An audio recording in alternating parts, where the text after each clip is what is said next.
اللہ رسولہ کریم اما بعد اعوذ باللہ من الشیطان الرجیم بسم اللہ الرحمن الرحیم رب اشرح لی صدری ویسر لی امری واحلل عقدۃ من اللسان یفقهوا قولی رب زدنی علما رب زدنی علما رب زدنی علما اللہم فقہنا فی الدین اللہم انی اسألک علما نافعا ورزقا طیبا وعملا متقبلا۔ ایک مرتبہ رسول اکرم صلی اللہ علیہ وسلم مسجد میں تشریف فرما تھے کہ 3 آدمی وہاں آئے۔ ان میں سے 2 رسول اللہ صلی اللہ علیہ وسلم کے سامنے پہنچ گئے اور ایک واپس چلا گیا۔ راوی کہتے ہیں پھر وہ دونوں رسول اللہ صلی اللہ علیہ وسلم کے سامنے کھڑے ہو گئے، یعنی جگہ نہیں تھی بیٹھنے کی تو کھڑے ہو گئے۔ اس کے بعد ان میں سے ایک نے جب مسجد میں کوئی ایک جگہ گنجائش دیکھی تو وہاں بیٹھ گیا۔ تیسرا جو تھا وہ لوٹ گیا۔ تو جب رسول اللہ صلی اللہ علیہ وسلم اپنی گفتگو سے فارغ ہوئے تو صحابہ رضی اللہ تعالیٰ عنہم سے فرمایا کیا میں تمہیں 3 آدمیوں کے بارے میں نہ بتاؤں؟ تو سنو، ان میں سے ایک نے اللہ سے پناہ چاہی تو اللہ نے اسے پناہ دے دی، اور دوسرے کو شرم آئی تو اللہ اس سے بھی شرمایا، یعنی اسے بخش دیا، اور تیسرے نے منہ موڑا تو اللہ نے بھی اس سے منہ موڑ لیا۔ یہ صحیح بخاری کتاب العلم کی حدیث ہے۔ یعنی اس سے پتہ چلتا ہے اللہ سبحانہ تعالیٰ نے کچھ نعمتیں دنیا میں بنائی ہیں، کچھ آخرت کے لیے، لیکن دنیا کی کوئی بھی نعمت آخرت کی طرح نہیں ہے سوائے علم اور ایمان کے۔ یعنی ایمان اور علم یہ دونوں ایسی چیزیں ہیں جو آخرت کی نعمت کے مشابہ ہیں۔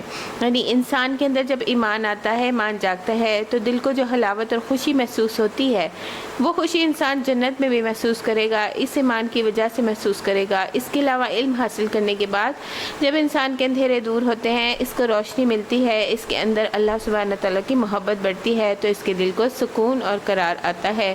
یہ قرار اسے جنت میں بھی نصیب ہوگا۔ اس سے پتہ چلتا ہے علم زندگی ہے، علم کے بغیر دل مردہ ہے۔ امام ابن القیم کہتے ہیں کہ اللہ سبحانہ تعالیٰ نے دلوں کے لیے علم کو ایسے بنایا ہے جسے زمین کے لیے بارش بنائی۔ تو جس طرح زمین کی زندگی بارش کے بغیر نہیں ہو سکتی، اس طرح دل کی زندگی علم کے بغیر نہیں ہو سکتی۔ جب دل زندہ ہو ہی نہیں سکتا جب تک انسان علم حاصل نہ کرے۔ 25واں پارہ بسم اللہ الرحمن الرحیم علیہ یرد علم الساعہ، اور اس ساتھ کا علم صرف اللہ ہی کی طرف راجع ہوتا ہے۔ وہی ہے ان سارے پھلوں کو جانتا جو اپنے شگوفوں میں سے نکلتے ہیں، اسی کو معلوم ہے کون سی مادہ حاملہ ہوتی ہے اور کس نے بچہ جنا ہے۔ یہاں پہ اللہ تعالیٰ کی وسیع علم کا ذکر کیا جا رہا ہے، ان امور کا جن کے علم کے اللہ کے ساتھ خاص ہے، یعنی کہ کوئی نہیں جاتا کہ قیامت کی طرف اس کا علم اسی کی طرف لوٹایا جاتا ہے۔ یعنی انبیاء، مرسلین، فرشتے، باقی ساری مخلوقات اس بارے میں عاجز ہیں اور اپنی بے بسی کا اقرار کرتی ہیں۔ کسی کو بھی پتہ نہیں ہے کہ قیامت کب آئیں گی۔ اسی طرح جو شگوفے نکلتے ہیں اور تمام درختوں کے پھل جو شہروں میں ہو، جنگلوں میں ہو، آپ کے گھروں میں ہو، یعنی جب بھی کوئی پھل لگتا ہے تو وہ اللہ تعالیٰ کو پتہ ہوتا ہے کہ اس میں شگوفہ پھوٹا ہے، اس میں آگے پھل لگے، وہ پکتا ہے، سب کا سب جنگلوں میں بھی جو ہے وہ اللہ کو علم ہے۔ اسی طرح جب کوئی مادہ فیمیل جو ہوتی ہے وہ حاملہ نہیں ہوتی، چاہے وہ بنی آدم میں سے ہو یا حیوانات میں سے، اور وہ بچہ جو بھی جنتی ہے وہ اللہ کے علم میں ہوتا ہے۔ یعنی اللہ کا علم اتنا وسیع ہے کہ اس کے مقابلے میں لوگوں نے اللہ کے مقابل جو مد مقابل ہستیاں قرار دے رکھی ہیں یا بت جن کا وہ شریک کرتے ہیں، کیا ان کو کوئی علم ہے؟ وہ کچھ علم نہیں رکھتے۔ جس کے پاس علم نہیں ہے وہ الہ بننے کا مستحق کیسے ہو سکتا ہے؟ اور قیامت کے دن اللہ سبحانہ وتعالیٰ ان کے جھوٹ کو ظاہر کرنے کے لیے پکارے گا اور فرمائے گا این شرکائی، کہاں ہے میرے شریک جن کو وہ تم میرا شریک سمجھتے تھے، ان کی عبادت کرتے تھے، ان کی وجہ سے تم اہل ایمان سے جھگڑے کیا کرتے تھے، رسولوں کو جھٹلاتے تھے، ان سے دعوت رکھتے تھے، تو وہ کیا کہیں گے؟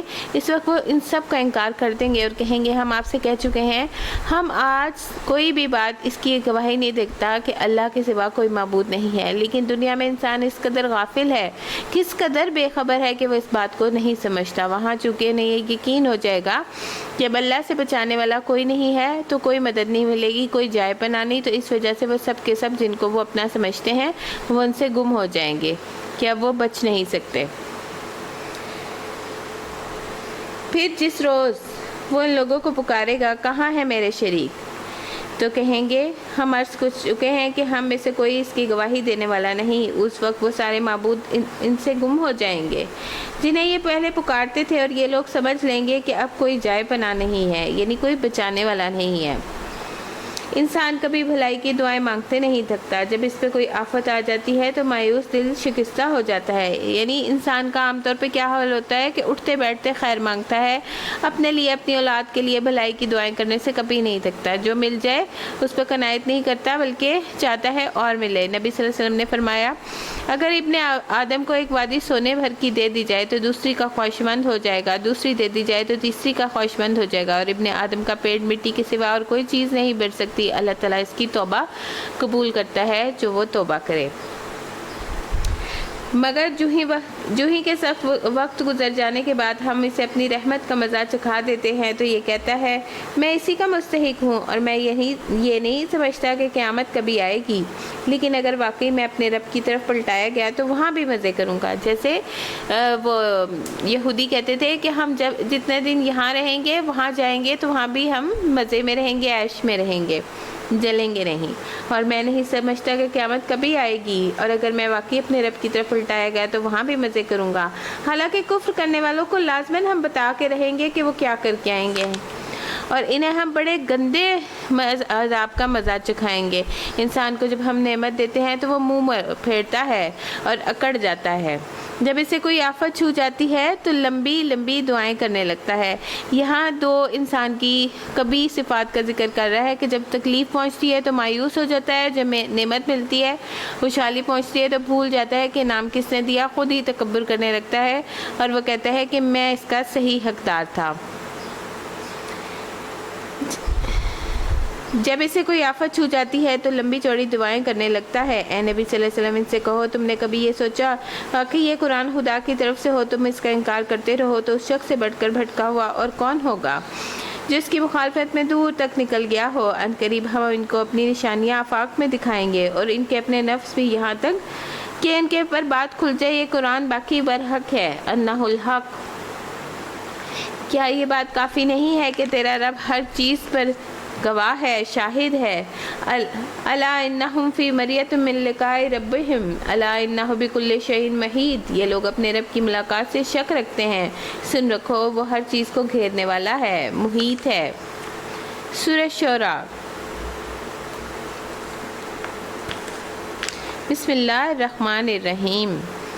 حامیم عین سین قاف کذالک یحیی الیک وإلی الذین من قبلک اللہ العزیز الحکیم۔ حامیم عین سین قاف، اس طرح اللہ غالب اور حکیم تمہاری طرف ہے اور تمہارے سے پہلے گزرے ہوئے رسولوں کی طرف وحی کرتا رہا ہے۔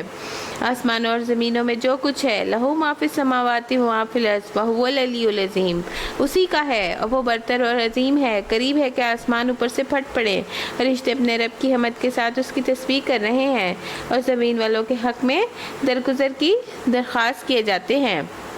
عمر بن عبدالعزیز ممبر پر چڑھے اور اللہ کی حمد و ثنا بیان کی اور کہا اے لوگوں، میں نے کسی نئے حکم کو جاری کرنے کے لیے تمہیں جمع نہیں کیا، لیکن میں نے اس معاملے میں غور کیا ہے جس کی طرف تم لوٹ کر جانے والے ہو، تمہاری ملاقات ہونے والی ہے۔ پھر انہوں نے کہا میں جان چکا ہوں اس حکم کا تصدیق کرنے والا احمق ہے اور اس کی تکذیب کرنے والا ہلاک ہونے والا ہے۔ بس اتنا کہہ کے ممبر سے اتر گئے۔ ان کا یہ کہنا کہ اس کی تصدیق کرنے والا اللہ سے ملاقات ہوگی تو کہنے والا احمق ہے، تو اس کا کیا مطلب ہے؟ یعنی جس کی تصدیق کرتا ہے وہ اسے چاہیے کہ جیسا بھی عمل کرے اتنی بھی تیاری کرے، یعنی جس درجے کی ہستی سے ملاقات ہے اسی ہستی کی طرح کی تیاری مطلوب ہے، لیکن وہ ویسا عمل نہیں کرتا اور نہ ہی ڈرتا ہے اور نہ ہی ہولناکی کی وجہ سے خوف کھاتا ہے، یا حالانکہ وہ تصدیق بھی کرتا ہے، اس کے واقع ہونے کی یقین بھی رکھتا ہے، اس کے باوجود اپنے کھیل اور غفلت اور خواہشات اور گناہوں پر اڑا رہتا ہے، تو اس اعتبار سے وہ احمق ہے۔ اور لغت میں احمق وہ ہوتا ہے جس کی عقل کمزور ہوتی ہے۔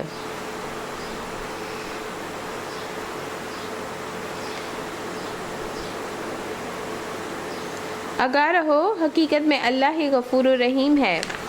جن لوگوں نے اس کو چھوڑ کر دوسرے سرپرست بنا لیے ہیں، اللہ ان پر نگران ہے۔ اللہ حفیظ علیہم، تم ان کے حوالہ دار نہیں ہو۔ ہاں اسی طرح اے نبی صلی اللہ علیہ وسلم، یہ قرآن عربی ہم نے تمہاری طرف وحی کیا ہے تاکہ تم بستیوں کے مرکز شہر مکہ اور اس کے گرد و پیش کے رہنے والوں کو خبردار کرو، کیونکہ عربی ہی میں یہ پاور تھی کہ عربی اتنی فصاحت بلاغت والی زبان تھی کہ وہ سب کو سمجھا سکتی تھی۔ اور جمع ہونے کے دن سے ڈرو، یوم الجمع لا ریب فیہ، جس میں کوئی شک نہیں ہے۔ اس ایک گروہ کو جنت میں جانا ہے اور دوسرے گروہ کو دوزخ میں۔ جو اللہ کی پیروی کریں گے وہ جنت میں جائیں گے، جو شیطان کی پیروی کریں گے وہ دوزخ میں جائیں گے۔ اگر اللہ چاہتا ہے تو ان سب کو ایک ہی امت بنا دیتا، مگر وہ جسے چاہتا ہے اپنی رحمت میں داخل کر لیتا ہے۔ اور ظالموں کا نہ کوئی ولی ہے نہ کوئی مددگار۔ یہ ایسے نادان ہے کہ انہوں نے اسے چھوڑ کر ولی بنا رکھے ہیں۔ ولی تو اللہ ہی ہے، وہی مردوں کو زندہ کرتا ہے، وہ ہر چیز پر قادر ہے۔ تمہارے درمیان جس معاملے میں بھی اختلاف ہوا اس کا فیصلہ کرنا اللہ کا کام ہے۔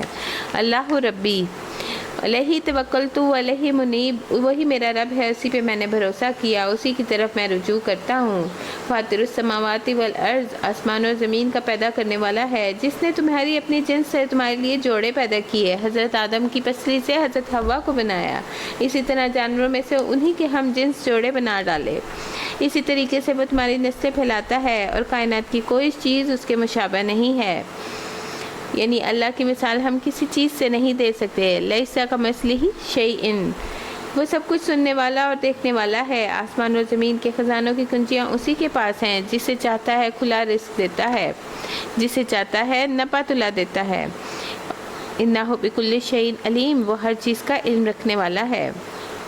ابو ذر غفاری رضی اللہ تعالیٰ عنہ سے روایت ہے، نبی صلی اللہ علیہ وسلم نے اپنے رب تبارک تعالیٰ سے روایت کرتے ہیں، یعنی سے حدیث قدسی فرماتے ہیں۔ اللہ تعالیٰ فرماتا ہے، اے میرے بندو، تم سب گمراہ ہو سوائے اس کے جسے میں ہدایت دوں، بس تم مجھ سے ہدایت مانگو میں تمہیں ہدایت دوں گا۔ اے میرے بندو، تم سب بھوکے ہو سوائے اس کے جسے میں کھانا کھلاؤں، تم مجھ سے کھانا مانگو میں تمہیں کھانا کھلاؤں گا۔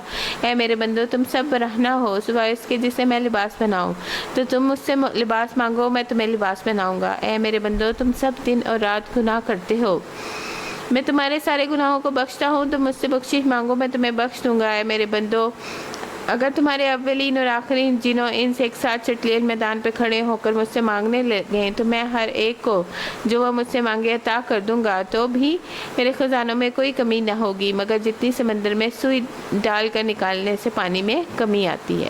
یعنی اس سے پتہ چلتا ہے کہ اللہ کے خزانوں میں کوئی کمی نہیں ہے۔ اس نے تمہارے لیے دین کا وہی طریقہ مقرر کیا ہے جس کا حکم اس نے نوح علیہ السلام کو دیا تھا، اور جسے اے محمد صلی اللہ علیہ وسلم ہم تمہاری طرف ہم نے وحی کے ذریعے بھیجا ہے، جس کی ہدایت ہم ابراہیم اور موسیٰ اور عیسیٰ کو دے چکے ہیں، اس تاکید کے ساتھ کہ قائم کرو اس دین کو اور اس میں متفرق نہ ہو جاؤ۔ نبی صلی اللہ علیہ وسلم نے فرمایا، تمام انبیاء علیہ السلام باپ شریک بھائی ہیں، یعنی آدم علیہ السلام کی اولاد ہیں، ان کی مائیں مختلف ہیں، ان کا دین ایک ہی ہے، اور ہمارے درمیان اور کوئی نبی نہیں ہے، یعنی نبوت سے جڑی ہوئی ہے، یعنی اللہ نے جس کو نبی بنایا بس وہی ہے۔ اور یہ جو بات ہے یہ مشرکین پہ بڑی بھاری گزرتی تھی کہ جس کی طرف آپ ان کو دعوت دیتے تھے، یعنی توحید سے مشرکین ابلیس اور کے لشکروں کے سب کے دل تنگ پڑتے تھے، یعنی اللہ کی طرف بلایا جاتا تھا جو کہ غیر اللہ سے جڑے ہوئے ہوتے تھے، تو اس بات پہ بڑے وہ ناراض اور غضبناک ہو جاتے تھے۔ تو فرقہ بازی کی جو اصل وجہ ہے وہ یہ دنیا ہی ہے، دنیا کی سرداری طلب کرنے کے لیے وہ رسہ کشی کرتے ہیں، وہ یہ کہتے ہیں کہ یہ سرداروں پہ قرآن کیوں نہ آیا۔ یہی بات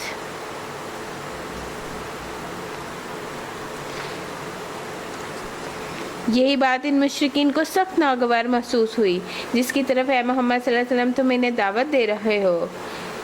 اللہ جسے چاہتا ہے اپنا کر لیتا ہے، یعنی اللہ جسے چاہے چن لے۔ اللہ یجتبی الیہ من یشاء ویہدی الیہ من ینیب، اور اپنی طرف آنے کا اسی کو راستہ دکھاتا ہے جو اس کی طرف رجوع کرے۔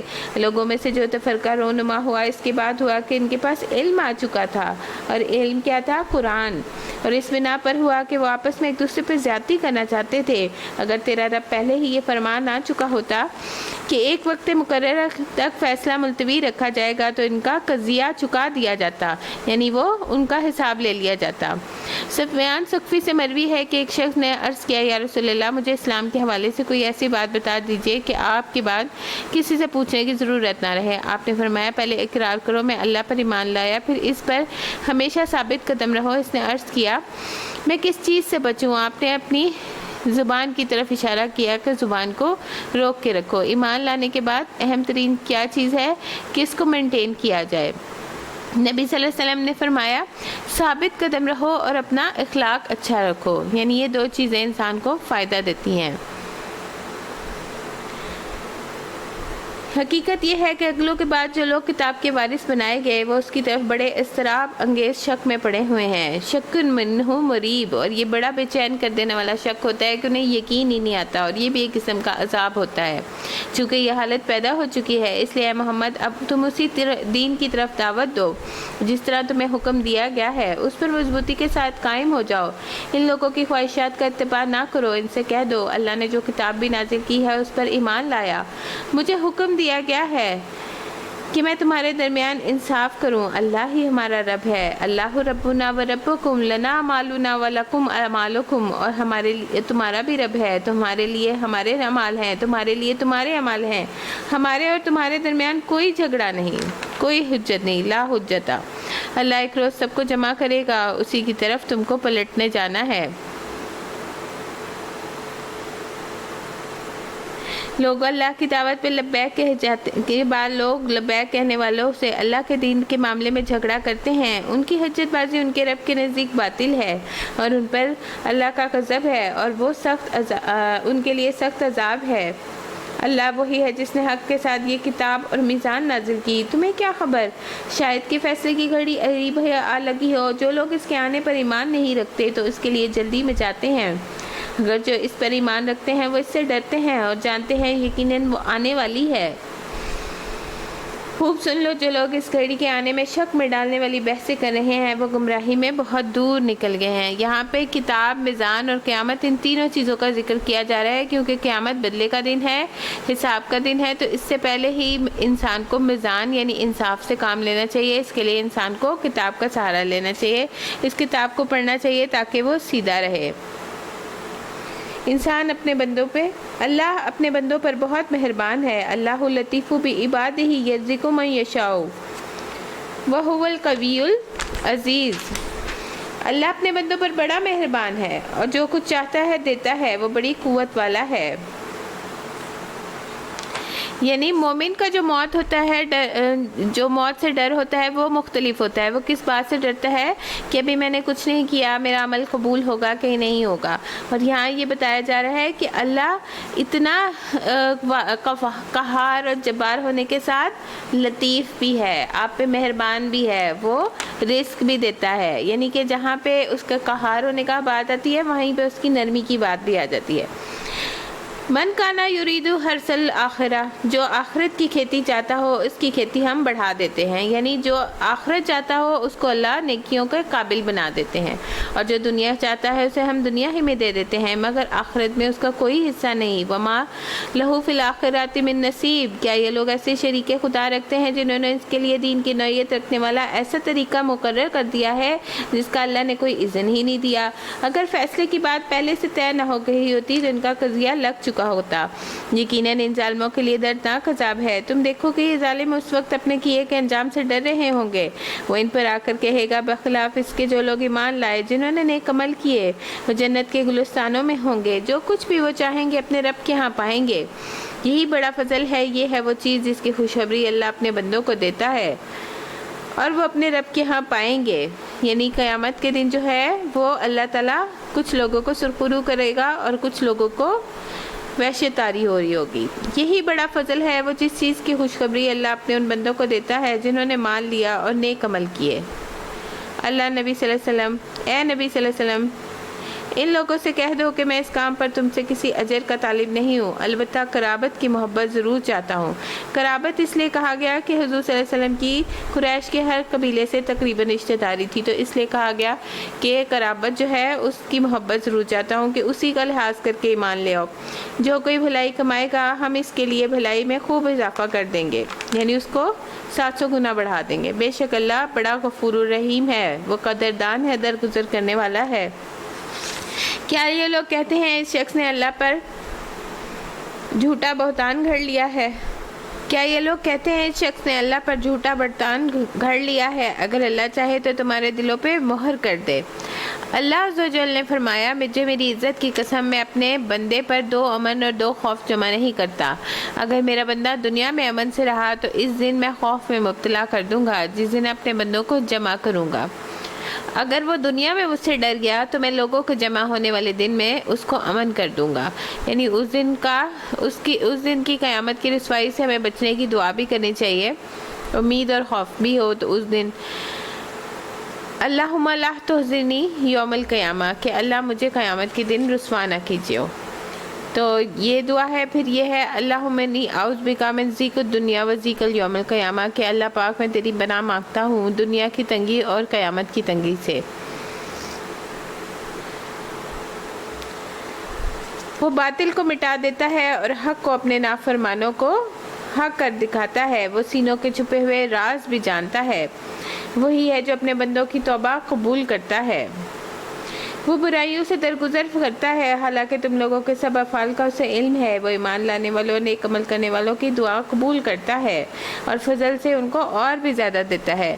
ابو طیل رضی اللہ تعالیٰ عنہ کہتے ہیں کہ نبی صلی اللہ علیہ وسلم کے پاس آئے اور کہا ایسے آدمی کے بارے میں آپ کا کیا حال ہے جس نے سارے گناہوں کا ارتکاب کیا ہو، یعنی کوئی گناہ چھوڑا ہی نہ ہو۔ اس سلسلے میں نے اپنی چھوٹی بڑی ہر خواہش پوری کر لی ہے، کیا اس کے لیے کوئی توبہ ہے؟ آپ نے فرمایا کیا تم مسلمان ہو گئے ہو؟ اس نے کہا اشہد ان لا الہ۔ اور آپ نے فرمایا تم عمل کرتے ہو، عمل صالح کرتے رہو اور برائیوں کو چھوڑ دو، اللہ تمہارے سارے گناہوں کو نیکیوں میں بدل دے گا، یعنی اسلام سے پہلے جو تم نے گناہ کیے تھے وہ بھی نیکیاں بن جائیں گی۔ اس نے کہا میرے سارے دھوکے اور بدکاریاں بھی، یعنی وہ پشیمان تھا، یہی ندامت ہوتی ہے کہ وہ ایکسیپٹ کر رہا تھا۔ آپ نے فرمایا ہاں۔ اس شخص نے کہا اللہ اکبر، اور جب تک وہ نظروں سے اوجھل نہ ہو گیا وہ مسلسل تکبیر پڑھتا رہا، یعنی اللہ تعالیٰ جو ہے وہ توبہ کرنے والوں کو معاف کر دیتا ہے۔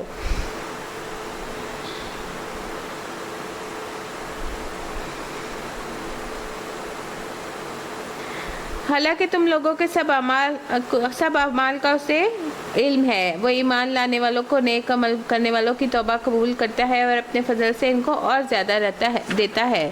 رہے انکار کرنے والے تو ان کے لیے دردناک سزا ہے۔ اگر اللہ اپنے سب بندوں کو کھلا رزق دے دیتا تو زمین میں سرکشی کا طوفان برپا کر دیتے۔ یعنی ایک دفعہ حضرت عمر نے دعا کی کہ اللہ پاک سب کو جو ہے نا وہ ٹھیک کر دے، سب کو معاشی طور پہ ٹھیک کر دے، تو ان کے گھر کی چھت جو تھی وہ ٹپک رہی تھی اور پھر انہیں کوئی جو تھا وہ ٹھیک کرنے والا نہیں ملا، مرمت کرنے والا وہ نہیں ملا، معمر، مگر وہ ایک حساب سے جتنا چاہتا ہے نازل کرتا ہے، یقیناً وہ اپنے بندوں سے باخبر ہے اور ان پر نگاہ رکھتا ہے، وہی ہے لوگوں کے مایوس ہونے کے بعد نی برسا دیتا ہے اور اپنی رحمت سے پھیلا دیتا ہے، وہی ہے قابل تعریف۔ اسی کی نشانیوں میں سے ہے یہ زمین اور آسمان کی پیدائش، یہ جاندار مخلوقات جو اس نے دونوں جگہ پھیلا رکھی ہیں، وہ جب چاہے انہیں اکٹھا کر سکتا ہے، یعنی اس نے کیا کہنا ہے کن فیکون۔ تم پر جو مصیبت آئی ہے تمہارے اپنے ہاتھوں کی کمائی سے آئی ہے، اور بہت سے قصوروں پر وہ ویسے ہی درگزر کر جاتا ہے، یعنی جب صحابہ کے پر کوئی نہیں آتی تھی تکلیف، جب وہ اچھے دنوں میں ہوتے تھے تو وہ ڈر جاتے تھے کہ یہ ہماری پکڑ تو نہیں آ گئی، ہماری آزمائش تو نہیں ہو رہی کہ ہم آخرت میں جا کے نہ پکڑے جائیں۔ تم زمین میں اپنے خدا کو عاجز کر دینے والے نہیں ہو، اللہ کے مقابلے میں تم کوئی حامی و مددگار نہیں رکھتے۔ اس کی نشانیوں میں سے ہے یہ جہاز، یہ جو سمندر میں پہاڑوں کی طرح نظر آتے ہیں، اللہ جب چاہے ہوا کو ساکن کر دے اور یہ سمندر کی پیٹھ پہ کھڑے رہ جائیں، یعنی ہوا نہیں چلے گی تو یہ جہاز کیسے چلیں گے۔ اس میں بڑی نشانیاں ہیں ہر اس شخص کے لیے جو کمال درجے کا صبر اور شکر کرنے والا ہو۔ لآیۃ لکل صبار شکور۔ یا ان پر سوار ہونے والوں کے بہت سے گناہوں سے درگزر کرتے ہوئے ان کی چند ہی کرتوتوں کی پاداش میں انہیں ڈبو دے، اور اس وقت ہماری آیات میں جھگڑنے والوں کو پتہ چل جائے گا کہ ان کے لیے کوئی جائے پناہ نہیں ہے۔ اس وقت جو کچھ بھی تم لوگوں کو دیا جاتا ہے وہ محض دنیا کی چند روزہ زندگی کا سر و سامان ہے، جو کچھ اللہ کے ہاں ہے وہ بہتر ہے اور پائیدار بھی۔ ان لوگوں کے لیے ہے جو ایمان لائے، وہ اپنے رب پر بھروسہ کرتے ہیں، جو بڑے بڑے گناہوں اور بے حیائی کے کاموں سے پرہیز کرتے ہیں، اور اگر غصہ آ جائے تو پھر وہ کیا کرتے ہیں درگزر کرتے ہیں۔ اور اب کا عند اللہ وما عند اللہ خیر وابقی للذین آمنوا وعلی ربہم یتوکلون، یعنی کہ ان کے لیے بہترین مقام ہے جو اپنے رب پر بھروسہ کرتے ہیں اور وہ ایمان والے. پھر وہ وہ جو ہے کبائر الاسم سے پرہیز کرتے ہیں. وہ کون سے کبائر الاسم ہیں؟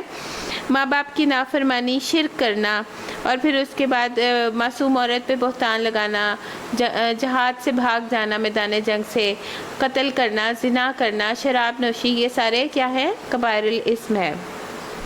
تو ایسے کبائر الاسم سے بھی بچتے ہیں اور فواحش سے بھی بچتے ہیں. فواحش کیا ہے؟ بے حیائی کے باتیں، کھلی ہوں یا چھپی ہوں، یعنی آپ اکیلے کمرے میں اکیلے دیکھ رہے ہیں یا سب کے ساتھ مل کے گندی بات کرنا، یہ سب فواحش میں آ جاتا ہے. اور جب انہیں غصہ آ جاتا ہے تو وہ معاف کرنے والے ہوتے ہیں. یہ بڑی خوبی ہے کہ جو ہے نا کسی کو معاف کرنا اور غصے کے وقت، یہ بڑے بڑے کمال ضبط کی بات ہے.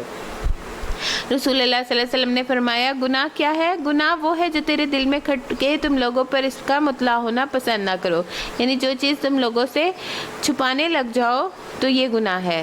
یہاں بڑے گناہوں کی بات کی گئی، لیکن آپ صلی اللہ علیہ وسلم نے چھوٹے گناہوں سے بھی بچنے کی تلقین کی حضرت عائشہ کو.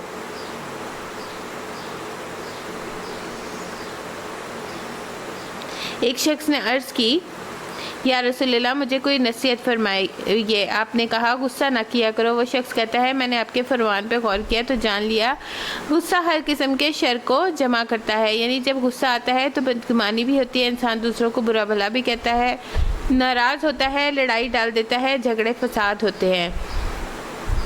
نماز قائم کرتے ہیں اور اپنے معاملات میں آپس میں مشورے کرتے ہیں. یہاں مشاورت کا ہمیں پتہ لگ رہا ہے کتنا فائدہ ہوتا ہے. ہم نے جو کچھ بھی رزق دیا ہے انہیں اس پہ خرچ کرتے ہیں. یعنی حضرت ابن عمر رضی اللہ تعالیٰ عنہ کہتے ہیں جب مسلمان مدینہ آئے تو نماز کے وقت کا اندازہ کرنے کے لیے جب جمع ہوتے تو سورج ڈھلنے وغیرہ کو دیکھ کر اس وقت نماز کے لیے اعلان نہیں ہوتا تھا. تو ایک دن مسلمانوں نے اس بارے میں گفتگو کی کہ کچھ سوچنا چاہیے کہ اعلان ہو نماز کا. بعض نے کہا عیسائیوں کی طرح ناقوس بنا لو، بعض نے کہا یہودیوں کی طرح بگل بنا لو، ایک نے نرسنگا رکھ لیا جائے. حضرت عمر رضی اللہ تعالیٰ عنہ نے کہا تم ایک ایسا آدمی کیوں نہیں مقرر کر لیتے جو نماز کی اطلاع دے؟ رسول اللہ صلی اللہ علیہ وسلم نے فرمایا اے بلال اٹھو نماز کے لیے پکارو. حالانکہ یہ ایک عبادت ہے، لیکن نبی صلی اللہ علیہ وسلم نے اس میں بھی ساتھیوں سے مشورہ کیا. اس کا بڑا فائدہ یہ ہوا کہ جو لوگ مشورے میں شریک ہوتے ہیں وہ اپنے آپ کو اہم سمجھتے ہیں کہ انہیں امپورٹنس دی گئی. یہ چیز جو ہوتی ہے یہ ٹیم کو مضبوط کرتی ہے.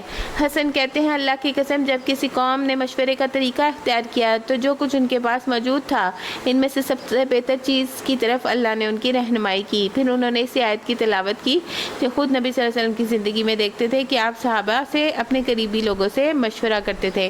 اور جنگ احد میں بھی آپ دیکھتے ہیں کہ اس وقت اتنی مصیبت کے وقت بھی اللہ تعالیٰ کہہ رہا ہے کہ جو مسلمان بھاگ گئے تھے میدان جنگ سے آپ ان کو بخشش کی دعا کیجیے اور انہیں شامل مشورہ رکھیے.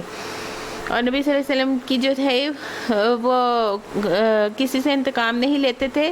اگر اللہ کی کوئی ہڈ ٹوٹتی تھی تو آپ وہاں پر انتقام لیتے تھے. تو اس کا یہ بات ہے کہ کوئی پرسنل آپ کو نقصان دے تو آپ اسے معاف کر دیتے تھے. اور جب ان پر کوئی زیادتی ہو جاتی ہے تو اس کا مقابلہ کرتے ہیں. برائی کا بدلہ ویسی ہی برائی ہے. پھر جو کوئی معاف کر دے اور اصلاح کر دے اس کا اجر اللہ کے ذمے ہے. اللہ ظالموں کو پسند نہیں کرتا. جو لوگ ظلم ہونے کے بعد بدلے میں ان کو ملامت نہیں کی جا سکتی. ملامت کے مستحق تو وہ ہیں جو دوسروں پر ظلم کرتے ہیں، زمین میں ناحق زیادتیاں کرتے ہیں. ایسے لوگوں کے لیے دردناک عذاب ہے. البتہ جو شخص صبر سے کام لے اور درگزر کرے یہ تو بڑا اولو العزمی کے کاموں میں سے ہے. اللہ جس کو گمراہی میں پھینک دے اس کا کوئی سنبھالنے والا اللہ کے بعد نہیں ہے. تم دیکھو گے یہ ظالم جب عذاب دیکھیں گے تو کہیں گے اب پلٹنے کی کوئی بھی سبیل نہیں. تم دیکھو گے یہ جہنم جب ان کے سامنے لائے جائیں گے تو ذلت کے مارے جھکے ہوئے ہوں گے. ان کو نظر بچا کر کنکھیوں سے دیکھیں گے. اس وقت یہ جو لوگ ایمان لائے ہوں گے کہیں گے واقعی اصلی ضیاءکار تو وہی ہیں جنہوں نے قیامت کے دن اپنے آپ کو اور اپنے متعلقین کو خسارے میں ڈال دیا. خبردار رہو ظالم لوگ مستقل عذاب میں ہوں گے. ان کا کوئی حامی و سرپرست نہ ہوں گے جو اللہ کے مقابلے میں ان کی مدد کو لوٹائے. جسے اللہ گمراہی میں پھینک دے اس کے لیے کوئی بچاؤ کی سبیل نہیں. وَمَن يُضْلِلِ اللَّهُ فَمَا لَهُ مِن سَبِيلٍ. استجیبوا لربکم، اپنے رب کی بات مان لو، اس کو پکارو قبل اس کے کہ وہ دن آئے جس کے ٹلنے کی کوئی صورت اللہ کی طرف سے نہیں ہے۔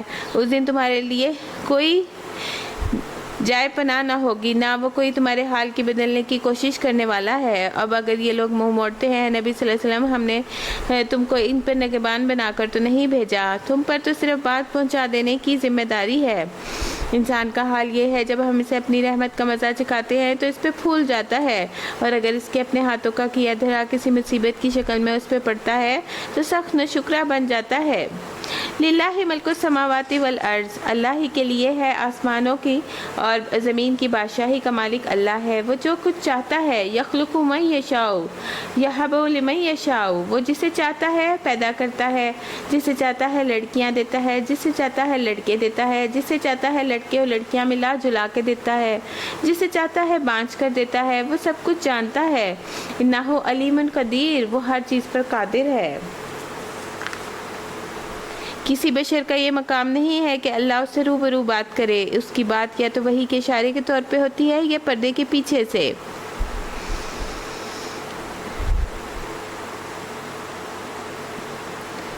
یا پھر وہ کوئی پیغامبر فرشتہ بھیجتا ہے اور اس کے حکم سے جو کچھ وہ چاہتا ہے وہی کرتا ہے، وہ برتر ہے، حکیم ہے۔ اسی طرح اے محمد، ہم نے اپنے حکم سے ایک روح تمہاری طرف وحی کی ہے۔ تمہیں کچھ پتہ نہ تھا کہ کتاب کیا ہوتی ہے اور ایمان کیا ہوتا ہے، مگر اس روح کو ہم نے روشنی بنا دیا جسے ہم راہ دکھاتے ہیں اپنے بندوں میں سے وہ جسے چاہتا ہے۔ یقیناً تم سے سیدھے راستے کی طرف رہنمائی کر رہے ہو، اس خدا کے راستے کی طرف جو زمین اور آسمان کا ہر چیز کا مالک ہے۔ خبردار، سارے معاملات اللہ ہی کی طرف رجوع کرتے ہیں۔ سورۃ زخرف۔ بسم اللہ الرحمن الرحیم۔ حامیم والکتاب المبین انا جعلناہ قرآنا عربیا لعلکم تعقلون۔ حامیم، قسم ہے اس واضح کتاب کی کہ ہم نے اسے عربی زبان کا قرآن بنایا، یعنی عربی میں ہی قوت تھی کہ وہ اس کے مفہوم کو ادا کر سکے اور کوئی زبان اس قابل نہ تھی تاکہ تم لوگ اس کو سمجھو۔ در حقیقت یہ ام الکتاب، جس سے ساری کتابیں نکلی ہیں جو لوح محفوظ میں ہے، میں ثبت ہے، ہمارے ہاں بڑی بلند مرتبہ اور حکمت سے لبریز کتاب ہے۔ کیا اب ہم تم سے بیزار ہو کر یہ درس نصیحت تمہارے ہاں بھیجنا چھوڑ دیں، صرف اس لیے کہ تم حد سے گزرے ہوئے لوگ ہو؟ پہلی گزری ہوئی قوموں کو بھی ہم نے بارہا نبی بھیجے، کبھی ایسا نہیں ہوا کہ کوئی نبی ان کے ہاں آیا نہ ہو اور انہوں نے اس کا مذاق نہ اڑایا ہو۔ پھر جو لوگ ان سے بدر جہاں زیادہ طاقتور تھے، انہیں ہم نے ہلاک کر دیا۔ پچھلی قوموں کی مثالیں گزر چکی ہیں۔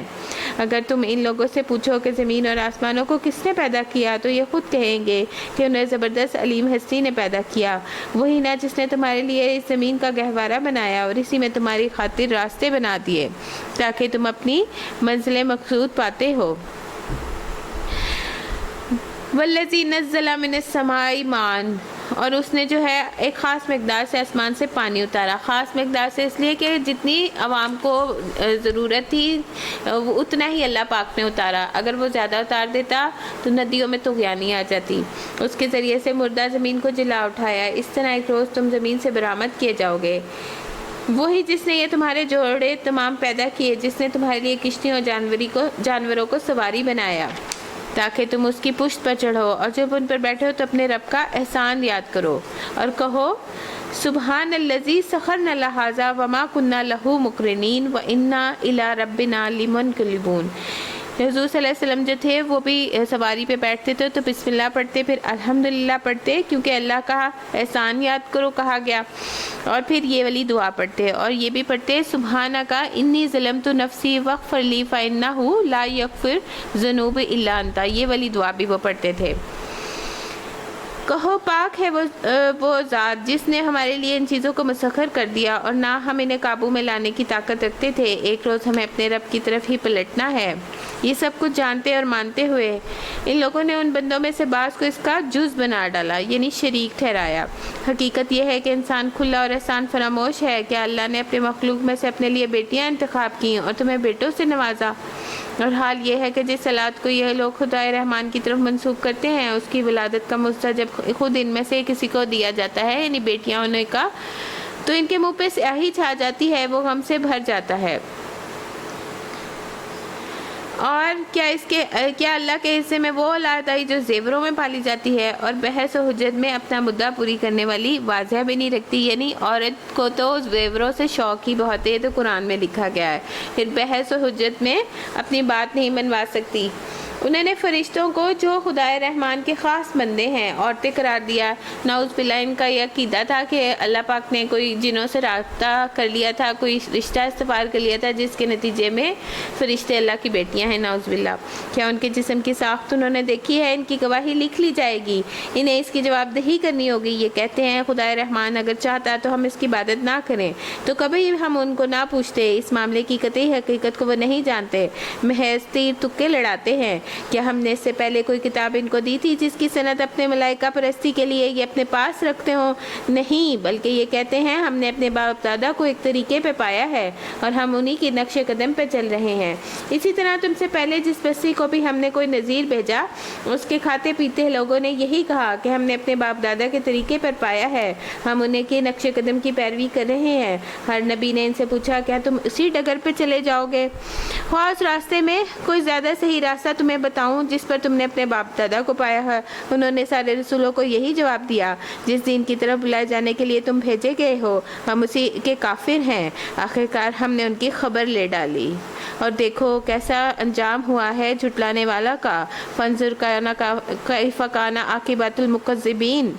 یاد کرو وہ وقت جب ابراہیم علیہ السلام نے اپنے باپ اور اپنی قوم سے کہا، تم جن لوگوں کی بندگی کرتے ہو میرا ان سے کوئی تعلق نہیں، میرا تعلق تو صرف اسی ذات سے ہے جس نے مجھے پیدا کیا، فطرنی، اور وہی میری رہنمائی کرے گا۔ ابراہیم علیہ السلام کا یہی کلمہ اپنے پیچھے اپنی اولاد میں چھوڑ گیا تاکہ اس کی طرف رجوع کریں۔ اس کے باوجود جب یہ لوگ دوسروں کی بندگی کرتے ہیں تو میں نے ان کو مٹا نہیں دیا، بلکہ میں نے ان کے باپ دادا کی متاع حیات دیتا رہا، یعنی انہیں ان کی رسی دراز کر دی، انہیں سارا کچھ ہے، یہاں تک کہ ان کے پاس حق اور کھول کھول کر بیان کرنے والا رسول آ گیا، یعنی رسول اللہ صلی اللہ علیہ وسلم۔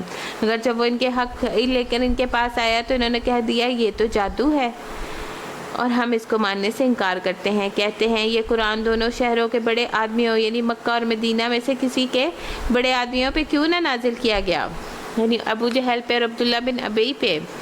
کیا تیرے رب کی رحمت یہ لوگ تقسیم کرتے ہیں؟ دنیا کی زندگی میں ان کے گزر بسر کے ذرائع تو ہم نے ان کے درمیان تقسیم کر دیے ہیں، ان میں سے کچھ لوگوں کو کچھ دوسرے لوگوں پر ہم نے بدرج جہاں فوقیت دی ہے، یعنی رفعنا بعضهم فوق بعض درجات، یعنی کچھ کے درجے بلند ہوتے ہیں کچھ کے کم ہوتے ہیں تاکہ ایک دوسرے سے خدمت لیں۔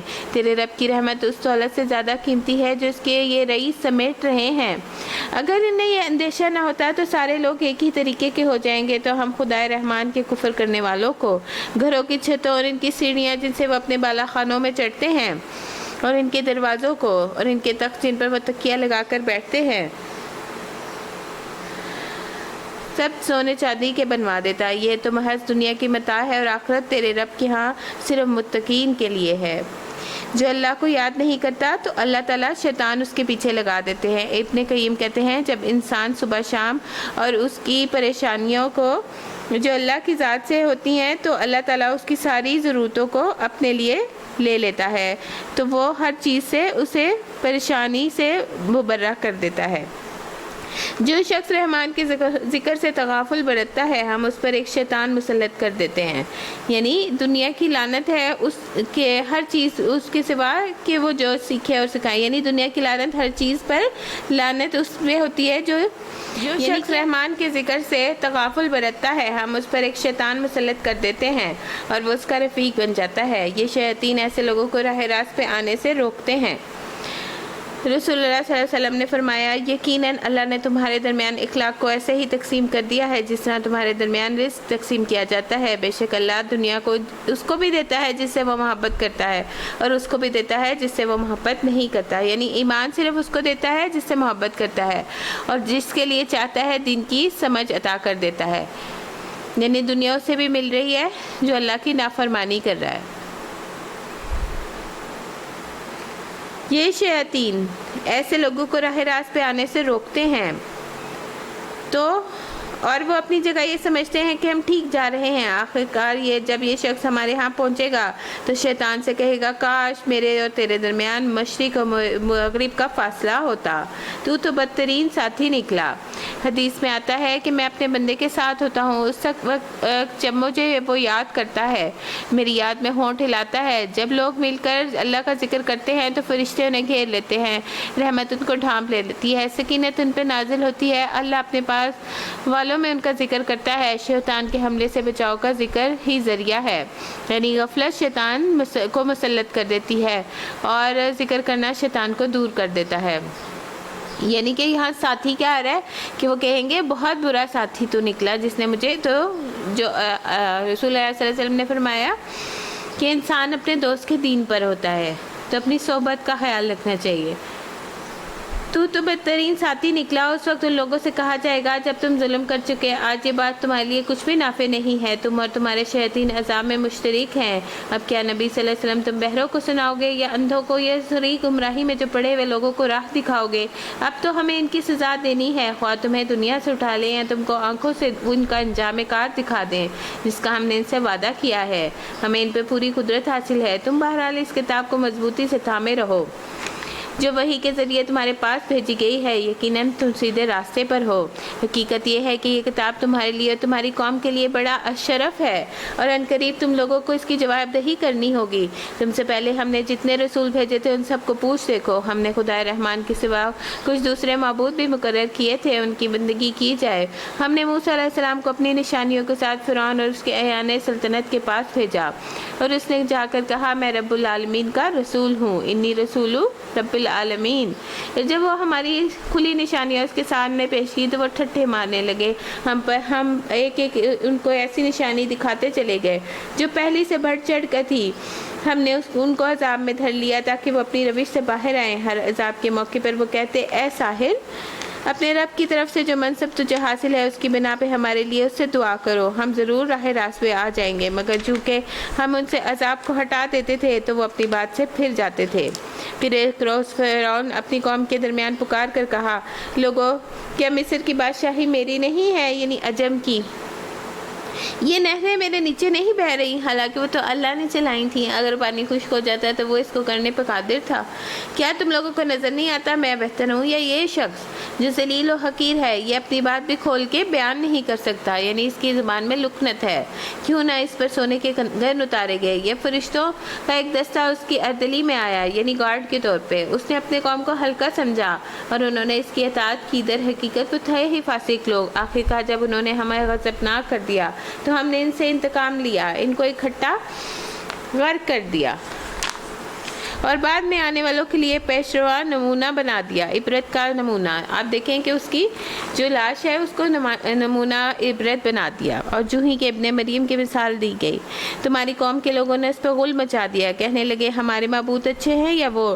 یہ وہ مثال ہے جو تمہارے سامنے بحث کج بحثی کے لیے لائے ہیں۔ حقیقت یہ ہے کہ یہی جھگڑالو لوگ ہیں۔ ابن مریم اس کے سوا کچھ نہ تھا کہ وہ ایک بندہ تھا جس پر ہم نے انعام کیا اور بنی اسرائیل کے لیے اپنی قدرت کا ایک نمونہ بنا دیا۔ عبد کا نام آتا ہے، الا عبد انعمنا علیہ وجعلناہ مثلا لبنی اسرائیل۔ ہم چاہے تو تم سے فرشتے پیدا کر دے جو زمین میں تمہارے جانشین ہو، اور وہ دراصل قیامت کی ایک نشانی ہے، یعنی حضرت عیسیٰ۔ بس تم اس میں شک میں نہ پڑو، میری بات مان لو، یہی سیدھا راستہ ہے، ھذا صراط مستقیم۔ ایسا نہ ہو کہ شیطان تم کو اس سے روک دے، وہ تمہارا کھلا دشمن ہے۔ جب عیسیٰ سری نشانیاں لے کر آیا تو اس نے کہا میں تم لوگوں کے پاس حکمت لے کر آیا ہوں۔ یہ حضرت عیسیٰ کا پیغام تھا،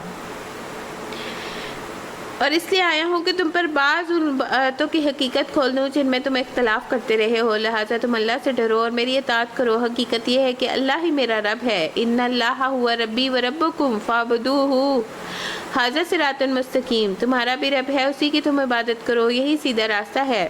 مگر اس کی صاف تعلیم کے باوجود گروہوں نے آپس میں اختلاف کیا، پس تباہی ان لوگوں کے لیے جنہوں نے ظلم کیا ایک دردناک دن کے عذاب سے۔ کیا یہ لوگ اب بس میری اسی چیز کے منتظر ہیں کہ دنیا اچانک ان پر قیامت آ جائے اور انہیں خبر بھی نہ ہو؟ وہ دن جب آئے گا تو متقین کو چھوڑ کر باقی سب لوگ ایک دوسرے کے دشمن ہو جائیں گے۔ اس روز ان لوگوں سے جو ہماری آیات پر ایمان لائے تھے مطیع فرمان بن کر رہے، کہا جائے گا اے میرے بندو آج تمہارے لیے کوئی خوف نہیں اور نہ تمہیں کوئی غم لاحق ہوگا۔ ادخلوا الجنۃ انتم وازواجکم تحبرون، کہا جائے گا اے میرے بندو آج تمہارے لیے کوئی خوف نہیں، کوئی غم نہیں، داخل ہو جاؤ میری جنت میں، تمہیں اور تمہاری بیویاں تمہیں خوش کر دیا جائے گا، ان کے آگے سونے کے تھال اور ساغر گردش کرائے جائیں گے، یعنی جو وہ ڈرنک پلایا جائے گا۔ ہر من بھاتی اور نگاہوں کی لذت دینے والی چیز وہاں موجود ہوگی۔ ان سے کہا جائے گا تم یہاں ہمیشہ رہو گے، تم اس جنت کے وارث ہو اپنے اس عمال کی وجہ سے جو تم دنیا میں کرتے رہے تھے۔ تمہارے لیے یہاں کثرت فواکہ موجود ہیں جنہیں تم کھاؤ گے، یعنی ڈرائی فروٹ ہوں گے، یہاں دنیا میں تو بہت مہنگی ہے، وہاں وہ سب کھائیں گے۔ رہے مجرمین تو وہ ہمیشہ جنت کے عذاب میں مبتلا رہیں گے، کبھی ان پر عذاب میں کمی نہ ہوگی، وہ اس پہ بڑے مایوس پڑے ہوں گے، ہم نے ان پہ کبھی ظلم نہیں کیا تھا، وہ خود ہی اپنے اوپر ظلم کرتے رہیں گے۔ وہ پکاریں گے اے مالک، جہنم کے دروازوں کو 40 سال پکارتے رہیں گے، وہ جواب بھی نہیں دے گا۔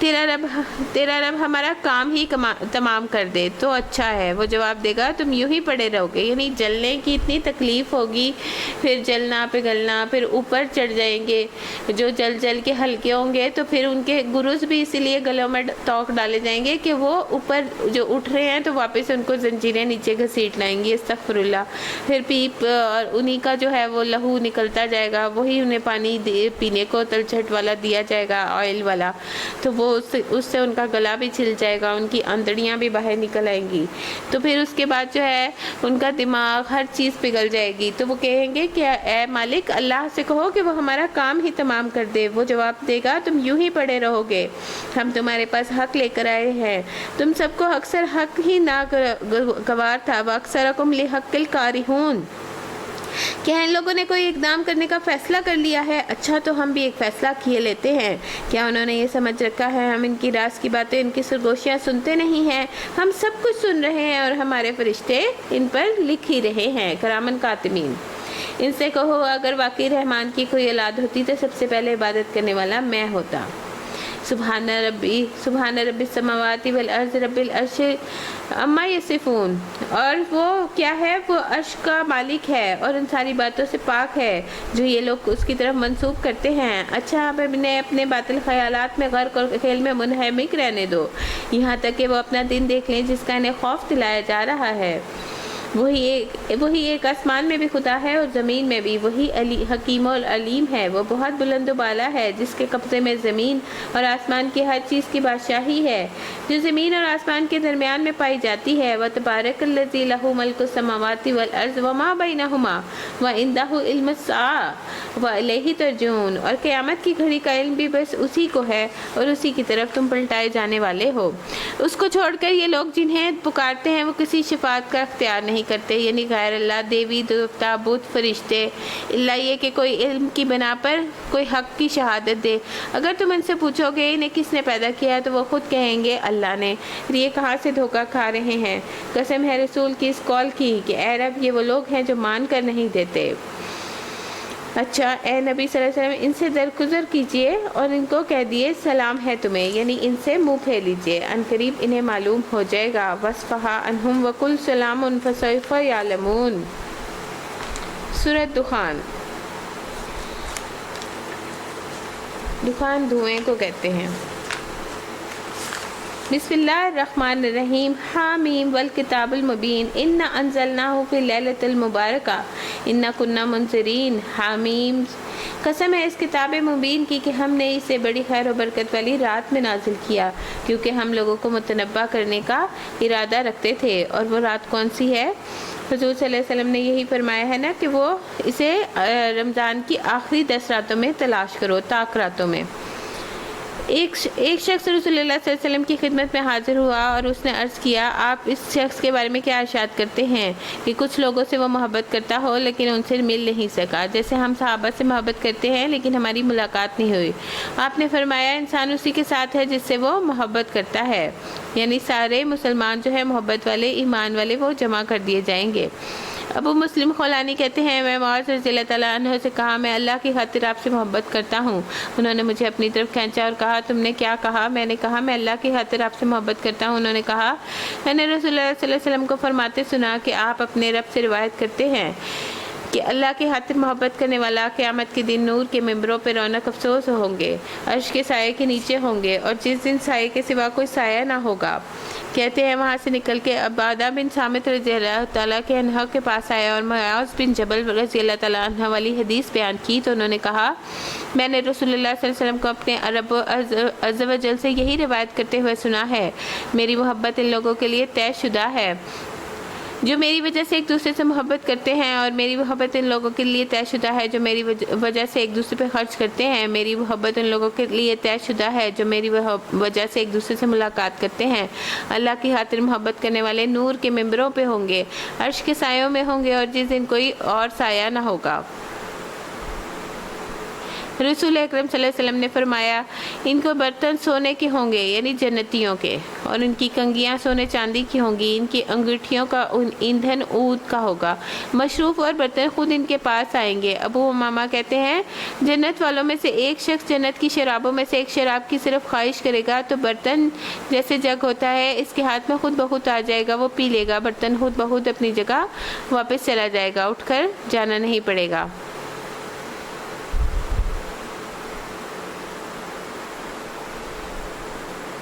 رسول اکرم صلی اللہ علیہ وسلم نے فرمایا ہر چیز تقدیر سے وابستہ ہے، یہاں کے فہم و فراست اور بے وسی بھی۔ تقدیر پر ایمان کے بغیر ایمان مکمل نہیں ہوتا، تقدیر کا انکار انسان کو جہنم میں پہنچا دیتا ہے۔ یہ ہمارے ایمان کا ایک بیسک عقیدہ ہے، اس کا درست ہونا بھی ضروری ہے۔ اور یہ رات جو ہے یہ 15 شعبان کی نہیں ہے بلکہ رمضان کی رات ہے، اور جس میں قرآن نازل ہوا اور فیصلے اترتے ہیں۔ انسان سال بھر کے فیصلے جو ہیں وہ لوح محفوظ میں نقل کر کے فرشتوں کو دیے جانا ہوتا ہے۔ اللہ سبحانہ تعالیٰ نے ہر چیز کا ایک مقرر اندازہ کر رکھا ہے، اور آپ صلی اللہ علیہ وسلم نے فرمایا اس رات کو رمضان کے آخری راتوں میں تلاش کرو، کیونکہ ہم لوگوں کو متنبع کرنے کا ارادہ رکھتے ہیں۔ یہ وہ رات ہے جس میں ہر معاملہ حکیمانہ طور پہ صادر کیا جاتا ہے ہمارے حکم سے۔ ہم ایک رسول بھیجنے والے تھے تیرے رب کی رحمت کے طور پہ، یقیناً وہی رب ہے جو سب کچھ سننے اور جاننے والا ہے۔ رب السماوات والارض، آسمان و زمین کا رب، اور ہر اس چیز کا رب جو آسمان اور زمین کے درمیان ہے۔ اگر تم لوگ واقعی یقین رکھنے والے ہو، کوئی معبود اس کے سوا نہیں ہے، وہی زندگی عطا کرتا ہے، وہی موت دیتا ہے۔ تمہارا رب اور ان کے درمیان اسلاف کا جو رب ہے جو پہلے سے گزر چکے ہیں، مگر فی الواقع لوگوں کو یقین نہیں ہے بلکہ یہ شک میں پڑے ہوئے کھیل رہے ہیں۔ اچھا اب انتظار کرو اس دن کا جب آسمان سری دھواں لیے ہوئے آئے گا اور وہ لوگوں پر چھا جائے گا، کیونکہ آسمان جو ہے وہ روئی بن کے اڑا دیا جائے گا۔ یہ ہے دردناک سزا۔ آپ کہتے ہیں پروردگار ہم پر سے یہ عذاب ٹال دے، ہم ایمان لاتے ہیں۔ ان کی غفلت کہاں دور ہوتی ہے، ان کا حال تو یہ ہے کہ ان کے پاس کوئی رسول مبین آ گیا، پھر بھی یہ اس کی طرف ملتفت نہ ہوئے اور کہا کہ یہ تو سکھایا پڑھایا ہوا باولا ہے، ہم ذرا عذاب ہٹائے دیتے ہیں۔ تم لوگ پھر وہی کچھ کرو گے جو پہلے کر رہے تھے۔ جس روز ہم بڑی ضرب لگائیں گے وہ دن ہوگا جو ہم تم سے انتقام لیں گے۔ ہم ان سے پہلے فرعون کی قوم کو اسی آزمائش میں ڈال چکے ہیں۔ ان کے پاس ایک نہایت شریف رسول آیا، اس نے کہا اللہ کے بندوں کو میرے حوالے کر دو۔ حضرت موسیٰ کا ذکر ہے، تمہارے لیے ایک امانت دار رسول ہوں، اللہ کے مقابلے میں سرکشی نہ کرو۔ میں تمہارے سامنے اپنی ماموریت کی صریح سند پیش کرتا ہوں۔ انہوں نے کتنے زیادہ معجزے دکھائے تھے، اور میں اپنے رب اور تمہارے رب کی پناہ لے چکا ہوں اس سے پہلے کہ تم مجھ پر حملہ آور ہو۔ اگر تم میری بات نہیں مانتے تو مجھ پر ہاتھ ڈالنے سے باز رہو۔ آخرکار اس نے اپنے رب کو پکارا کہ یہ لوگ مجرم ہیں۔ جواب دیا گیا اچھا تو راتوں رات میرے بندوں کو لے کے چل پڑو، تم لوگوں کا پیچھا کیا جائے گا، سمندر کے اس کو حال پر کھلا چھوڑ دو، یہ سارا لشکر غرق ہونے والا ہے۔ کتنے ہی باغ اور چشمے اور کھیت اور شاندار محل تھے جس کو وہ پیچھے چھوڑ گئے، یعنی فرعون کی قوم۔ کتنے ہی عیش کے سامان تھے جس میں وہ مزے سے کر رہے تھے، ان کے پیچھے دھرے کے دھرے رہ گئے۔ اور یہ ہوا ان کا انجام جب ہم نے ان کو دوسری چیزوں کو ان کا وارث یعنی بنی اسرائیل کو بنا دیا۔ نیک بندہ جب فوت ہوتا ہے تو جہاں وہ سجدے کرتا ہے، عبادت کرتا ہے، ذکر کرتا ہے، وہ جگہ اس کو یاد کرتی ہے۔ جب ظالم فوت ہوتا ہے تو ہر چیز شکر ادا کرتی ہے۔ قوم فرعون کا کوئی عمل بھی نیک نہیں تھا۔ پھر نہ آسمان ان پر رویا نہ زمین، اور نہ ذرا سی مہلت ان کو دی گئی۔ اس طرح بنی اسرائیل کے ہم نے سخت عذاب ذلت میں اور فرعون کو نجات دی، جو حد سے گزر جانے والے لوگوں میں فی الواقع بڑے اونچے درجے کا آدمی تھا۔ ان کی حالت جانتے ہوئے دنیا کی قوموں پہ ان کو ترجیح دی، انہیں ایسی نشانیاں دکھائیں جن میں سرئی آزمائش تھی۔ یہ لوگ کہتے ہیں ہماری پہلی موت کے سوا اور کچھ نہیں، اس کے بعد ہم دوبارہ اٹھائے جانے والے نہیں ہیں۔ اگر تم سچے ہو تو اٹھا لاؤ ہمارے باپ دادا کو۔ یہ ہے بہتریت تبا کی قوم، یعنی یمن کی ایک قوم تھی۔ اس سے پہلے کے لوگ، ہم نے ان کو اسی بنا پر تباہ کر دیا کہ وہ مجرم ہو گئے تھے۔ یہ آسمان و زمین اور ان کے درمیان کی چیزیں ہیں، ہم نے کچھ کھیل طور پہ نہیں بنائی، ہم نے ان کو برحق پیدا کیا، مگر اکثر لوگ جو ہے وہ جانتے نہیں ہیں۔ ان سب کے اٹھائے جانے کے لیے ایک طے شدہ وقت فیصلے کا ہے، وہ دن جب کوئی عزیز قریب اپنے کسی عزیز قریب کے کچھ کام نہ آئے گا، اور نہ کہیں انہیں کوئی مدد پہنچے گی، نہ کسی پہ کوئی رحم۔ اللہ ہی کسی پر رحم کرے، وہ زبردست ہے، رحیم ہے۔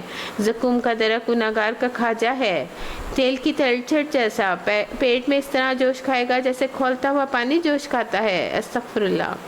پکڑو اسے اور اگیتے ہوئے لے جاؤ، اس کے جہنم کے پیچھے بھی، جس کے سر پہ انڈیل دو، اس کے سر پہ کھولتے ہوئے پانی کا عذاب چکھو، اس کا مزہ، بڑا زبردست عزت دار آدمی ہے تو۔ یعنی دنیا میں جو تھا وہ بڑا عزت دار بنتا تھا، اور یہی وہ چیز ہے جس کے آنے میں تم لوگ شک کر رہے تھے۔ خدا ترس لوگ امن کی جگہ میں ہوتے ہیں، اور امن ہونا کسی بھی مقام کا اصل حسن ہوتا ہے، چاہے ذکر کا حلقہ ہو یا مسجد ہو یا گھر، یعنی پرامن ہونا۔ باغوں اور چشموں میں حریر اور دیبا کے لباس پہنے ہوئے آمنے سامنے بیٹھے ہوں گے، یہ ہوگی ان کی شان۔ ہم گوری گوری بڑی آنکھوں والی عورتوں سے ان کو بیاہ دیں گے، وہاں وہ اطمینان سے ہر طرح کی لذیذ چیز طلب کریں گے، وہاں موت کا وہ مزہ کبھی نہ چکھیں گے، یعنی انہیں موت نہیں آئے گی۔ بس دنیا میں جو ان کو موت آ چکی سو آ چکی، اور اللہ اپنے فضل سے ان کو جہنم کے عذاب سے بچا لے گا، اور یہی بڑی کامیابی ہے۔ نبی صلی اللہ علیہ وسلم، ہم نے اس کتاب کو تمہاری زبان میں آسان کر دیا ہے، فَإِنَّمَا يَسَّرْنَاهُ بِلِسَانِكَ لَعَلَّهُمْ يَتَذَكَّرُونَ، تاکہ یہ لوگ نصیحت حاصل کریں۔ اب تم بھی انتظار کرو اور یہ بھی منتظر ہیں۔ سورۃ جاثیہ۔ ابراہیم ابن شزگیز کہتے ہیں، میں نے فضول بن یاس کو دیکھا کہ وہ رات کے اول حصے سے آخری تک اس آیت کی تلاوت کرتے جاتے تھے، پھر وہ کہتے تھے کاش میں جان لیتا کہ میں کن گروہوں میں سے ہوں، یعنی دو گروہوں کا جو ذکر کیا گیا ہے۔ ایک علماء کا قول ہے، تمہاری خواہش تمہاری بیماری ہے، تم اس کی مخالفت کرو گے تو تمہارا علاج ہو جائے گا۔ رسول اللہ صلی اللہ علیہ وسلم نے فرمایا، اللہ عز و جل فرماتا ہے، بڑائی میرے اوپر کی چادر ہے اور عظمت میرے نیچے کی چادر ہے، چنانچہ جو کوئی ان میں سے ایک کو بھی کھینچنے کی کوشش کرے گا تو میں اسے جہنم میں جھونک دوں گا۔ عبداللہ بن عمر رضی اللہ تعالیٰ عنہ کہتے ہیں، ایک دن رسول اللہ صلی اللہ علیہ وسلم نے ممبر پہ یہ آیت تلاوت فرمائی، یہ ولی کہ اللہ تعالیٰ جو ہے سبحانہ و تعالیٰ ما یشرکون، وہ کہنے لگے اللہ تعالیٰ اپنی بزرگی خود بیان کرے گا اور کہے گا میں جبار ہوں، متکبر ہوں، بادشاہ ہوں، غالب ہوں۔ رسول اللہ صلی اللہ علیہ وسلم یہ بات بار بار دہرانے لگے، یعنی اللہ کی بڑائی بیان کرنے لگے، یہاں تک کہ آپ کی وجہ سے ممبر کانپنے لگا اور ہمیں اندیشہ ہونے لگا کہ نبی صلی اللہ علیہ وسلم نیچے گر پڑیں گے۔ یعنی اللہ کی بڑائی بیان کرنا، اللہ کی عظمت جو ہے وہ کوئی معمولی چیز نہیں ہے۔ سورۃ جاثیہ۔ بسم اللہ الرحمن الرحیم۔ حامیم، تنزیل الکتاب من اللہ عزیز الحکیم، ان فی السماوات والارض لآیات للمؤمنون۔ حامیم، اس کتاب کا نزول اللہ کی طرف سے ہے جو زبردست اور حکیم ہے۔ حقیقت یہ ہے کہ آسمان اور زمین میں بے شمار نشانیاں ہیں ایمان لانے والوں کے لیے۔ یہاں توحید کے دلائل دیے جا رہے ہیں، یعنی مختلف چیزوں کی پیدائش کا ذکر ہے، آسمان کا، زمین کا، لوگوں کا، جانوروں کا، دن رات کا، پھر آسمان سے بارش برسانے کا، یہ زمین کے زندہ ہونے کا، ہواؤں کو چلانے کا، تو اور تمہاری پیدائش میں اور ان حیوانات میں جن کو اللہ نے زمین میں پھیلا دیا ہے بڑی نشانیاں ہیں ان لوگوں کے لیے جو یقین لانے والے ہیں۔ اور شب و روز کے فرق و اختلاف میں، اس رزق میں جسے اللہ نے آسمان سے نازل فرماتا ہے، یعنی پانی اترتا ہے تو فصلیں چلتی ہیں، پھر اس کے ذریعے سے مردہ زمین کو جلا اٹھاتا ہے، اور ہواؤں کی گردش میں بہت سی نشانیاں ہیں ان لوگوں کے لیے جو عقل سے کام لیتی ہیں۔ یہ اللہ کی نشانیاں ہیں کہ ہم تمہارے سامنے ٹھیک ٹھیک بیان کر رہے ہیں۔ اب آخر اللہ اور اس کے آیات کی بات کون سی بات ہے جس پر یہ لوگ ایمان لائیں گے؟ تباہی ہی ہے ہر جھوٹے بد عمل شخص کے لیے جس کے سامنے اللہ کی آیات پڑھی جاتی ہیں تو وہ ان کو سنتا ہے، پھر پورے استکبار سے اپنے کفر پہ ہی اڑا رہتا ہے، گویا اس نے اس کو سنا ہی نہیں۔ ایسے شخص کو دردناک عذاب کا مزہ سنا دو۔ ہماری آیات میں سے کوئی بھی بات جب اس کے علم میں آتی ہے تو وہ مذاق بنا لیتا ہے۔ ایسے سب لوگوں کے لیے ذلت کا عذاب ہے، ان کے لیے جہنم ہی ہے۔ جو کچھ بھی انہوں نے دنیا میں کمایا اس میں سے کوئی چیز بھی ان کے کسی کام نہ آئے گی، نہ وہ سرپرست ان کے لیے کچھ کر سکیں گے جنہیں وہ اللہ کو چھوڑ کر انہوں نے اپنا ولی بنا رکھا ہے، ان کے لیے بڑا عذاب ہے۔ یہ قرآن سراسر ہدایت ہے، ان لوگوں کے لیے بلا کا دردناک عذاب ہے جنہوں نے اپنے رب کی آیات کو ماننے سے انکار کر دیا۔ وہ اللہ ہی ہے جس نے تمہارے لیے سمندر کو مسخر کیا تاکہ اس کے حکم سے کشتیاں اس میں چلیں، تم اس میں اللہ کا فضل یعنی کہ مچھلیاں وغیرہ تلاش کرو، سپیاں، موتی، اور شکر گزار بنو۔ اس نے زمین اور آسمان کی ساری چیزوں کو تمہارے لیے مسخر کر دیا، سب کچھ اس کے پاس ہے۔ اس میں بڑی نشانیاں ہیں ان لوگوں کے لیے جو غور و فکر کرتے ہیں۔ اے نبی صلی اللہ علیہ وسلم، ایمان لانے والوں سے کہہ دو جو لوگ اللہ کی طرف سے برے دن آنے کا کوئی اندیشہ نہیں رکھتے ان کی حرکتوں پہ درگزر سے کام لو تاکہ اللہ خود ایک روح کو اس کی کمائی کا بدلہ دے۔ جو کوئی نیک عمل کرے گا اپنے لیے کرے گا، جو کوئی برائی کرے گا اپنے لیے ہی کرے گا، اس کا خمیازہ بھگتے گا۔ یہ تو جانا صرف رب کی طرف ہے۔ ثم الی ربک ترجعون۔ پھر اس سے پہلے نبی سے بنی اسرائیل کو بھی ہم نے کتاب اور حکم اور نبوت عطا کی تھی، ان کو ہم نے عمدہ سامان و زیست سے نوازا تھا اور دنیا بھر کے لوگوں پہ انہیں فضیلت دی تھی اور دین کے معاملے میں انہیں واضح ہدایات دی تھی۔ پھر جو اختلافات ان کے درمیان رونما ہوا وہ ناواقفیت کی وجہ سے نہیں بلکہ علم آ جانے کے بعد ہوا، اور اس بنا پہ ہوا کہ وہ آپس میں ایک دوسرے سے زیادتی کرنا چاہتے تھے۔ اللہ قیامت کے روز ان معاملات کا فیصلہ فرما دے گا جس میں وہ اختلافات کرتے رہے ہیں۔ اس کے بعد اے نبی صلی اللہ علیہ وسلم، ہم نے تم کو دین کے معاملے میں ایک صاف شہرائے یعنی طریقہ شریعت پہ قائم کر دیا ہے، لہٰذا تم اسی پہ چلو، اس کا ان لوگوں کی خواہشات کی پیروی نہ کرو جو علم نہیں رکھتے، اللہ کے مقابلے میں وہ تمہارے کچھ بھی کام نہیں آ سکتے۔ ابراہیم بن عرش کہتے ہیں کہ میں نے فضیل بن ایاز کو دیکھا کہ وہ رات کے اول حصے میں آخر تک انہی آیات کی تلاوت کرتے رہے اور روتے رہے۔ کاش میں جان لیتا کہ میں کن دونوں گروہوں میں سے ہوں۔ ظالم لوگ ایک دوسرے کے ساتھی ہیں اور متقیوں کا ساتھی اللہ ہے۔ یہ بصیرت کی روشنیاں ہیں، سب لوگوں کے لیے ہدایت ہے اور رحمت ہے ان کے لیے جو یقین لائیں۔ کیا وہ لوگ جنہوں نے برائیوں کا ارتکاب کیا یہ سمجھے بیٹھے ہیں؟ کیا انہیں یہ ایمان لانے والے اور نیک عمل کرنے والے لوگ ایک جیسا کر دیں گے؟ ان کا جینا اور مرنا یکساں ہو جائے گا۔ بہت برے حکم ہیں جو یہ لوگ لگاتے ہیں۔ اللہ نے تو آسمانوں اور زمین کو برحق پیدا کیا اور اسی لیے کیا کہ ہر متنفس کو اس کی کمائی کا بدلہ دیا جائے، لوگوں پر ہرگز ظلم نہ کیا جائے گا۔ پھر کیا تم نے اس شخص کے حال پہ بھی غور کیا جس نے اپنی خواہشات نفس کو اپنا الہ بنا لیا؟ خواہشات نفس کا الہ کیا ہوتا ہے؟ ابن عباس کہتے ہیں جہاں اللہ نے خواہشات نفس کا ذکر کیا وہاں اس کی مذمت بھی کی ہے۔ یعنی وہب کہتے ہیں جب تم دو کاموں کے بارے میں شک میں پڑ جاؤ تو جو کام تمہاری خواہش کا ہے اس سے دور رہو، اسی کو کر لو، وہ دونوں میں سے بہتر ہے۔ یعنی اپنی خواہشات کے خلاف چلو، وہ بہتر ہوگا۔ ساحل توسری کہتے ہیں کہ تمہاری خواہشات تمہارے لیے ایک بیماری ہے، اگر تم اس کی مخالفت کرو گے تو اس کا علاج ہو جائے گا، یعنی تمہارے اندر کی خرابیاں دور ہو جائیں گی۔ جو شخص خواہشات نفس کا غلام ہو جائے تو اس کو علم نہیں، اس کا فائدہ نہیں دیتا اور دل کی بات فوراً نہیں ماننی چاہیے۔ کیا تم نے اس شخص کو دیکھا جس نے خواہشات نفس کو اپنا الہ بنا لیا، اس کے بعد اللہ نے اس کو علم کے باوجود اسے گمراہی میں پھینک دیا اور اس کا دل اور اس کے کانوں پہ مہر لگا دی گئی، اس کی آنکھوں پہ پردہ ڈال دیا گیا۔ اللہ کے بعد اب کون ہے جو اسے ہدایت دے؟ کیا تم لوگ کوئی سبق نہیں لیتے؟ یہ لوگ کہتے ہیں کہ زندگی بس ہماری یہی زندگی ہے، یہی ہمیں مرنا ہے، یہی جینا ہے، گردش ایام کے سوا کوئی چیز نہیں ہے جو ہمیں ہلاک کرتی ہو۔ در حقیقت اس معاملے میں ان کے پاس کوئی علم نہیں ہے، یہ محض گمان کی بنا پہ یہ باتیں کرتے ہیں اور ہماری واضح آیات انہیں سنائی جاتی ہیں تو ان کے پاس کوئی حجت اس کے سوا نہیں ہوتی کہ اٹھا لاؤ ہمارے باپ دادوں کو اگر تم سچے ہو۔ کہہ دیجئے قل اللہ یحییکم ثم یمیتکم ثم یجمعکم الی یوم القیامہ لا ریب فیہ۔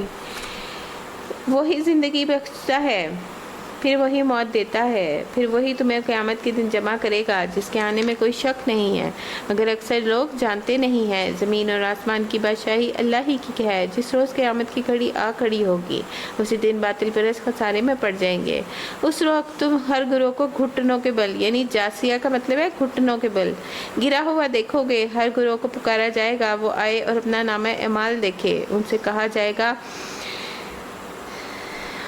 آج تم لوگوں کو اعمال کا بدلہ دیا جائے گا، اور آئے اور اپنا نامہ اعمال دیکھیں۔ ان سے کہا جائے گا آج تم لوگوں کو ان اعمال کا بدلہ دیا جائے گا جو تم کرتے تھے۔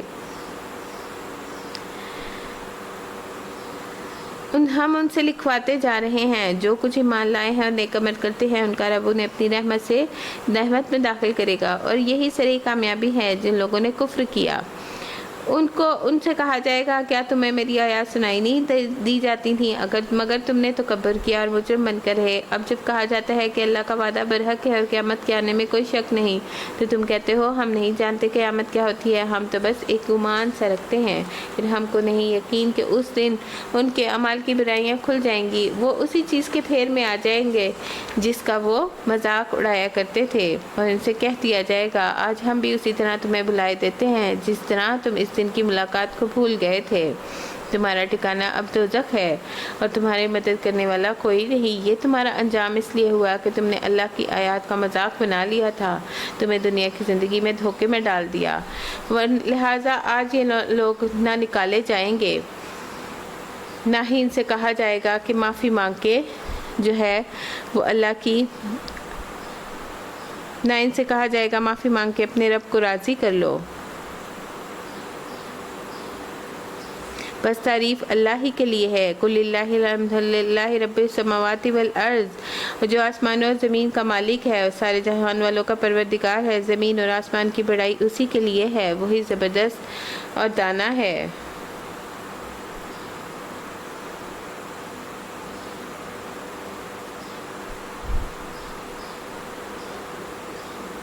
رسول اکرم صلی اللہ علیہ وسلم نے فرمایا اللہ عز و جل فرماتا ہے بڑائی میرے اوپر کی چادر ہے اور عظمت میرے نیچے کی چادر ہے، چنانچہ جو ان میں سے کوئی کسی کو بھی کھینچے گا تو اس دن میں اسے جہنم کی آگ میں پھینک دوں گا۔ اور اللہ تعالیٰ اس دن کہے گا، عبداللہ بن عمر رضی اللہ تعالیٰ عنہ کہتے ہیں ایک دن رسول اللہ صلی اللہ علیہ وسلم نے ممبر پہ یہ آیت تلاوت فرمائی اور کہنے لگے اللہ تعالیٰ اپنی بزرگی خود بیان کرے گا اور کہے گا میں ہوں جبار متکبر، میں ہوں بادشاہ ہوں غالب۔ رسول اللہ علیہ وسلم یہ بات دہراتے رہے یہاں تک کہ ممبر آپ کی وجہ سے کانپنے لگا، یہاں تک ہمیں اندیشہ ہونے لگا کہ نبی صلی اللہ علیہ وسلم گر نہ جائیں۔ سبحانک اللہم و بحمدک نشہد ان لا الہ نستغفرک ونتوب الیک۔ سبحانک رب العزت عما یصفون وسلام علی المرسلین والحمد للہ رب العالمین۔ ربنا تقبل منا انک انت السمیع العلیم وتب علینا انک انت التواب الرحیم، وصلی اللہ تعالی علی خیر خلقہ برحمتک یا ارحم الراحمین۔ الہی آمین۔